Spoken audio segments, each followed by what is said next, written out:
High বন্ধুরা, আপনারা সবাই কেমন আছেন? আশা করছি খুবই ভালো আছেন। বন্ধুরা, আমাদের ভিডিওগুলো যদি ভালো লেগে থাকে তাহলে একটা লাইক করবেন, একটা কমেন্ট করবেন আর চ্যানেলটা সাবস্ক্রাইব করে পাশে থাকবেন। ধন্যবাদ আপনাদের সবাইকে আমাদের পাশে থাকার জন্য। বন্ধুরা, আমাদের চ্যানেলে নতুন হয়ে থাকলে অবশ্যই সাবস্ক্রাইব করে পাশে থাকবেন। প্রতিদিনই এখানে ভিডিও আপলোড করা হয়। আগের এপিসোডে দেখেছিলাম সাউটানের দাদা সেখানে চলে এসেছিল, কিন্তু সাউটানের আঙ্কেল তো তাকে সুস্থ দেখে অনেকটাই ভয় পেয়ে গিয়েছিল এবং কি সাউটানের দাদা তখন বলতে থাকে, আমি কল্পনাও করতে পারছি না আমার ছেলে হয়ে তুমি আমাকে মারার জন্য তুমি আমার উঠে পড়ে লাগবে আমার পিছনে। আমি তো কল্পনাও করতে পারছি না আমার ক্ল্যানকে ডিস্ট্রয় করার জন্য তুমি উঠে পড়ে লেগেছো। এদিকে সাউটানের আঙ্কেল তখন বলতে থাকে, বাবা আমি যা কিছু করেছি আমাদের ক্ল্যানকে বাঁচানোর জন্য এবং কি ক্ল্যানটাকে আরো শক্তিশালী করার জন্য আমি এইসব কাজগুলো করেছিলাম। অন্যদিকে সাউটানের আঙ্কেলের কথা শুনে এদিকে আমাদের লিং ফ্যাং সামনের দিকে এগিয়ে এসে সে তখন বলতে থাকে, তোমার বাবাকে কে ইনজুর করেছিল, কে ব্যথা দিয়েছিল, কে আঘাত করেছিল, তোমার ক্ল্যানকে যারা ডিস্ট্রয় করতে চায় তুমি তাদের সাথে হাত মিলিয়ে নিয়েছো। তুমি এরকমটা কিভাবে করতে পারো? তুমি এতটা খারাপ কি করে হতে পারো? আমি তো কল্পনা করতে পারছি না। যারা তোমার বাবাকে মারতে চায় তুমি তাদের সাথে গিয়ে হাত মিলিয়ে নিয়েছো, আমি তো কল্পনাও করতে পারছি না। লিং ফ্যাং এর কথা শুনে সাউটেনের আঙ্কেল তো অনেকটাই রেগে যায়। সে তখন বলতে থাকে, আমি কি এমন ধোঁকাবাজি করেছি যে গাদ্দারি করেছি? তখন লিং ফ্যাং তখন তার সামনে সেই ফুটেজ গুলো এবং কি এনে তার পাওয়ার ইউজ করে তখন দেখাতে থাকে। তখন সে বলতে থাকে, দেখো তুমি কি করেছো এবং কি সবাই সেটা দেখতে পায় এবং কি কুইং ফ্যাং ক্ল্যানকে ডিস্ট্রয় করার জন্য এবং কি তার ক্ল্যানকে ডিস্ট্রয় করার জন্য সে উঠে পড়ে লেগেছে এবং কি সাউটেনের বাপে তখন তার বুকে একটি লাথি মেরে সেখান থেকে সরিয়ে দেয় এবং কি বলতে থাকে, তুমি এতটা ভয়ঙ্কর কিভাবে হতে পারো? তুমি আমাদের ক্ল্যানে জন্ম নিয়ে তুমি আমাদের ক্ল্যানকে মারতে চেষ্টা করছো এবং কি তার বাপে তখন আরো একটা লাথি মেরে সেখান থেকে সরিয়ে দেয়। সাউটেনের বাপে তো অনেকটাই রেগে যায়। সে তখন বলতে থাকে, তোকে আমার ভাই বলতেও ঘৃণা হচ্ছে, তুই এরকম কাজটা কিভাবে করতে পারিস? অন্যদিকে সাউটেনের দাদা তো তখন অনেকটাই রেগে যায়। যখনই তাকে মারতে আসবে সে তখন তাকে মারে না এবং কি সেখানেই থেমে যায় এবং কি সে তো অনেকটাই মনটা খারাপ হয়ে যায়। সে তখন বলতে থাকে, তোকে আমার ছেলে বলতেও ঘৃণা হচ্ছে, তুই এরকম কাজটা কিভাবে করতে পারিস? এবং কি সাউটেনের দাদা তখন বলতে থাকে, দেখ বাবা তুই একে হ্যান্ডেল কর, আমি ওর মুখটাও দেখতে চাই না, তাকে আমাকে একদমই সহ্য হচ্ছে না এখন। সাউটেনের দাদার কথা শুনে সাউটেন বাবু তো অনেকটাই রেগে যায়। সে তখন তাকে একটা ঘুষি মেরে ফাঁকে ফেলে দেয় এবং কি সাউটেনের আঙ্কেল তো অনেক দূরে গিয়ে পড়ে যায় তার ভাইয়ের ঘুষি খেয়ে এবং কি গাটকরা তাকে সেখান থেকে নিয়ে যেতে থাকে। আমরা অন্যদিকে দেখতে পাই মেন হল দেখানো হয়, সেই হলের মধ্যে সবাই সেই জায়গায় বসেছিল। অন্যদিকে সাউটেনের দাদা তো লিং ফ্যাংকে অনেক ধন্যবাদ দিচ্ছিল এবং কি তাকে বলছিল, লিং ফ্যাং মাস্টার দেখেন আপনার কারণে আমার ক্ল্যানটা আজকে বিপদের হাত থেকে বেঁচে গিয়েছে, না হলে একটা সময় গিয়ে আমার ক্ল্যানটা ডিস্ট্রয় হয়ে যেত। তো আমি কল্পনা করতে পারছি আমার ঘরের মধ্যে এত শত্রু ছিল আমার ঘরের ভিতরে। তখন লিং ফ্যাং বলতে থাকে, দেখেন এইসবের বিষয়ে থ্যাংক ইউ বলার কোনো দরকার নেই, ধন্যবাদ দেওয়ার কোনো দরকার নেই, এটা তো আমার কর্তব্য ছিল তাই না? এবং কি ছোটখাটো বিষয়ে ধন্যবাদ দেওয়ার কোনো দরকার নেই। অন্যদিকে সাউটেনের বাপে তখন বলতে থাকে, দেখেন জিং ফ্যাং ক্ল্যানের যত ক্লোন এখানে এসেছিল, ডুপ্লিকেট এসেছিল, তার মানে এখনো অরিজিনাল বডি সেখানে রয়ে গেছে এবং কি আমাদের জন্য এখনো বিপদ, অনেক সামনে বড় বিপদ রয়ে গেছে, আমরা জানি না কি হবে ভবিষ্যতে। এসব কথা শুনে সাউটিয়ান তখন বলতে থাকে, আব্বু তুমি এত ভয় পাচ্ছ কেন? আমার মাস্টারের সামনে তারা তো কোনো কিছুই না, পানির মতো, সব একসাথে এসে গেলেও আমার মাস্টারকে কোনো কিছুই করতে পারবে না এবং কি আমি তো তাকে ইচ্ছা মতো ধুলাই করতে পারবো। আসুক না এখানে, সবাই আসলে সবাইকে মিলে ইচ্ছা মতো ধুলাই করবো আমরা এখানে।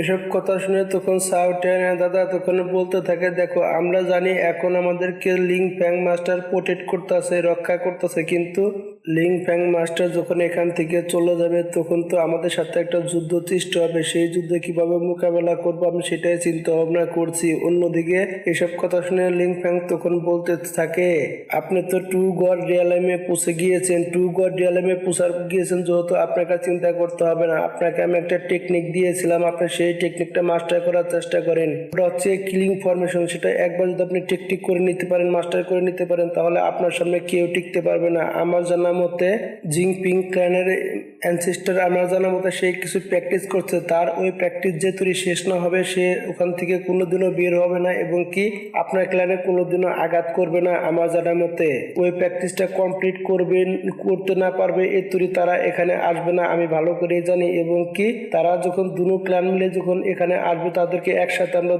ধরে ইচ্ছা মতো ধুলাই করবো। এই জায়গায় আপনি চিন্তা করবেন না, আমি আছি আপনার সাথে।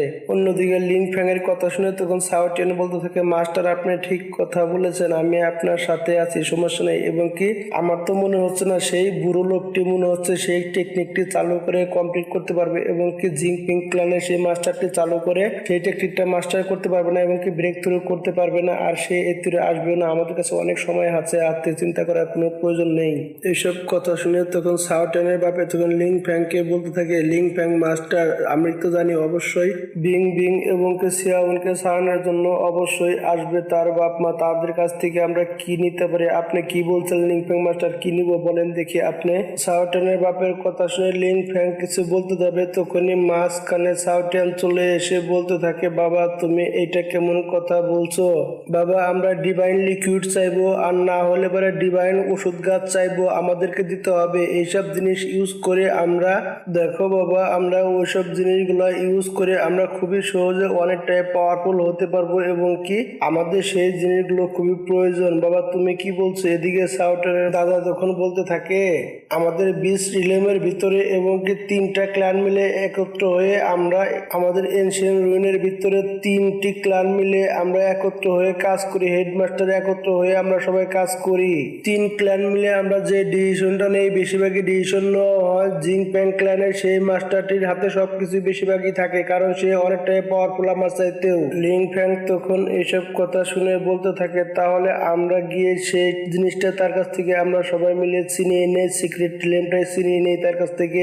সাও টিয়ানের বাপে তখন বলতে থাকে, আমরা যদি এনশিয়েন্ট রুইনের ভিতরে আমরা যদি সেই জায়গায় যেতে পারতাম এবং কি পুরাটা খোঁজ খবর নিতে পারতাম, দেখতে পারতাম ভালো করে, তাহলে আমরা সেখানে অনেক ধরনের ব্যাপার এবং অনেক কিছু পেতে পারতাম, আমাদের অনেকটাই ভালো হতো, অনেকটাই বেনিফিট হতো আমাদের।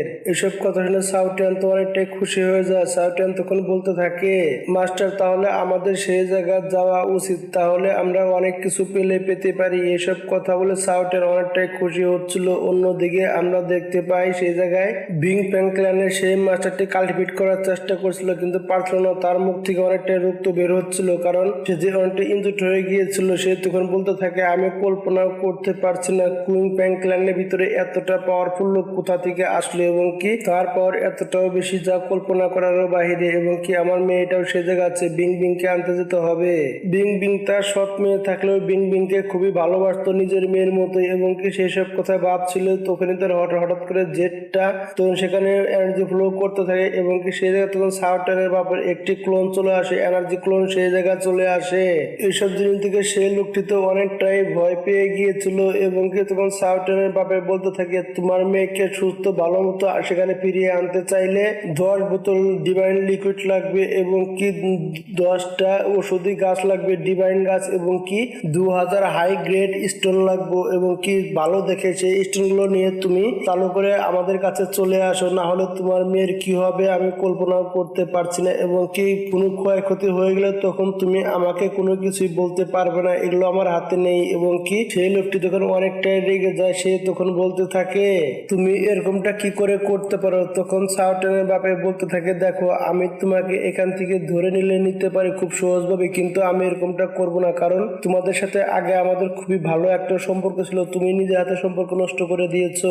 আমি তোমাকে আরো বলে দিচ্ছি, সিয়াউনের ক্লোন কিন্তু ডিস্ট্রয় হয়ে গেছে, তার ডুপ্লিকেট ডিস্ট্রয় হয়ে গেছে, সে তোমাকে কোনো সহযোগিতা এখন মনে হয় না করতে পারবে এবং কি জানি না না হলে তোমার মেয়ের সাথে কি হবে, পরে তুমি আমাকে কোনো দোষারোপ করতে পারবে না। এদিকে বিং বিং এর বাপে তখন কোনো কিছু বলে না এবং সে তখন রাজি হয়ে যায়। অন্যদিকে সাও টিয়ানের বাপে তো সেখান থেকে চলে গেলে এবং কি সেই লোকটা তো অনেকটাই রেগে যায়, তখন সে জেট পেন্ডেন্টটি তখনই ভাঙতে চাইলেও সে তখন এবং কি ভাঙে না এবং কি সে তখন সুরে নিচে ফেলে দেয়। সেই লোকটি তখন আরো বলতে থাকে, তার সাহস কি করা হয় আমাকে এসব কথা বলার মতো, কিন্তু সে কিছুক্ষণ পরে একলাই শান্ত হয়ে যায়। সে তখন বলতে থাকে, আমি মানুষের কাছ থেকে সহযোগিতা কেড়ে নেব না, আমি যে টু গড লেভেলে পৌঁছে গিয়েছি তবু তার কোনো কিছু করতে পারছি না। আমরা অন্যদিকে দেখতে পাই সিয়াউন তো সে জায়গায় বসে বসে কাল্টিভেশন করছিল এবং কি সে তখন বলতেছিল এবং কি আমার দ্বিতীয় বডি ডিস্ট্রয় হয়ে গেছে এবং কি আমার ক্লোনটা ডিস্ট্রয় হয়ে গেছে। এখন আমার কাল্টিভেশন করা অনেকটাই সমস্যা হয়ে গিয়েছে এবং কি আমার কাল্টিভেশন অনেক রকম সমস্যা হচ্ছে দ্বিতীয় বডি ডিস্ট্রয় হওয়াতে। সে এইসব কথা বলতেছিল এবং সে আরো বলতেছিল যে সেই লোকটি এতটা পাওয়ারফুল ছিল যা বলার বাইরে। ট্রু গড লেভেলের মানুষও কোনো কিছু করতে পারলাম না, কোনো কিছু বুঝতে পারছি না সে এতটা পাওয়ারফুল কি করে হতে পারে। এবং কি সে তখন আরো বলতে থাকে আমি একবার চান্স পেলে তাকে শেষ করে দিব। সিয়াউন এসব কথা বলতেছিল তখন সেখানে তার জেট পেন্ডেন্টটি নাড়াচাড়া শুরু করে দেয়। সেখান থেকে সাউটেনের বাপে তখন চলে আসে এবং কি ক্রিস্টাল বডির মাধ্যমে সেই জায়গায় চলে আসে। এসে সে তখন সে জায়গায় দাঁড়িয়ে যায়। এদিকে সিয়াউন তো অনেকটাই রেগে যায়। সে তখন বলতে থাকে তুমি এই জায়গায় কিসের জন্য এসেছো, কি দরকারে তুমি এই জায়গায় এসেছো। এদিকে সাউটেনের বাপে তো অনেকটাই হাসতে থাকে। সে জায়গায় দাঁড়িয়ে দাঁড়িয়ে সে তখন বলতে থাকে আমি তোমাকে এই জায়গায় দেখতে এসেছি, তুমি কেমন আছো। অন্যদিকে সিয়াউন তো অনেকটাই রেগে যায়। সে তখন বলতে থাকে তোমার উল্টা পাল্টা কথা তুমি বন্ধ করো, একবার আমার আব্বু কাল্টিভেশনটা শেষ করে এ জায়গায় চলে আসুক, তারপরে তোমাকে আমি খুব সহজভাবে দেখে নিব। তুমি কিভাবে এখানে খুব সহজভাবে থাকতে পারো, তোমার পুরো ফ্যামিলিকে আমি ডিস্ট্রয় করে দেবো, তুমি কোনো চিন্তা করো না। আমার আব্বু একবার কাল্টিভেশনটা কমপ্লিট করে এসে নিক এবং কি সে ট্রু গড রিয়ালামের সে সবচেয়ে পাওয়ারফুল এই জায়গায় ব্যক্তি হয়ে যাবে। তারপরে দেখবো তুমি কি করে এখানে থাকতে পারো এবং কিভাবে তুমি আমাকে জ্বালাতন করেছিলে তার প্রতিশোধ আমি নিয়ে ছাড়বো। তখন সাউটেনের ব্যাপারে তখন বলতে থাকে দেখো তোমার উল্টা পাল্টা কথা বন্ধ হয়ে গেলে তোমার ছেলেকে তোমার লাগবে কিনা এবং কি আমরা যে এনশিয়ান রুইনের ভিতরে যেখানে আমরা 3টি ক্ল্যান মিলে আমরা প্রোটেক্ট করছি সেটাকে তোমাদের আন্ডারে আছে আজ পরে 30 বছর হয়ে গেল এবং কি এখন আমাদেরকে দিতে হবে 30 বছরের জন্য এবং সেটাকে আমরা পুরোপুরি দেখাশোনা করব এবং কি তোমাদেরকে 10 বোতল ডিভাইন লিকুইড দিতে হবে এবং কি 10টা ওষুধি ডিভাইন গাছ দিতে হবে এবং কি আরো 2000 হাই গ্রেডের স্টোন দিতে হবে আমাদেরকে, না হলে তোমার ছেলের কি অবস্থা হবে তুমি কল্পনা করতে পারবে না। তুমি বুঝতে পেরেছো কি বলেছি। তখন সিয়াউন বলতে থাকে তোমার কি মনে হচ্ছে আমরা যে এনশিয়েন্ট রুইনটাকে প্রোটেক্ট করছি 30 বছর ধরে, তাহলে তোমাদের হাতে ওটা তুলে দেবো? কোনোদিনও না। এদিকে সাউটের ব্যাপারে তখন বলতে থাকে